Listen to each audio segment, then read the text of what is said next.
time to speak about 4,000 years today, so I'll only speak about a little more than 3,000. And that is, according to Jewish tradition, it was more than 3,000 years ago that Abraham was commanded in the book of Genesis, Bereshit Chofet, Genesis 22, to bring his son Isaac to a place. And that place in the Hebrew Bible is identified as Eretz HaMoriah, the land of Moriah. The Jewish tradition identifies this mountain behind us, where the Dome of the Rock is, as Har HaMoriah, Mount Moriah. And it says that the mountain and the land are the same place. So it's Jewish tradition that Abraham brought his son Isaac to the mountain behind us. And it was 3,000 years ago that David became king over Israel. And David and his son Solomon together ruled for roughly 75 years. And David made Jerusalem the eternal capital of the Jewish people. And he chose Jerusalem for two main reasons. Number one, when the 12 tribes came from Egypt, no tribe was given the territory of Jerusalem, so nobody could claim it. And secondly, because of its location, it was central and people could come from all over.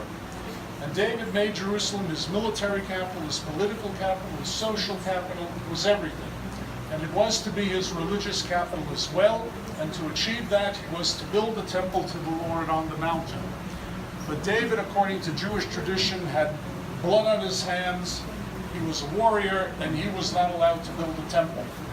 His son Solomon was, and so David chose the spot, and roughly 3,000 years ago, Solomon built a temple to the Lord on the mountain behind us. Solomon's temple was there for about 450 years until the Babylonians invaded, conquered the Near East, conquered Jerusalem, destroyed the temple, and took many of the Israelites into exile in Babylon.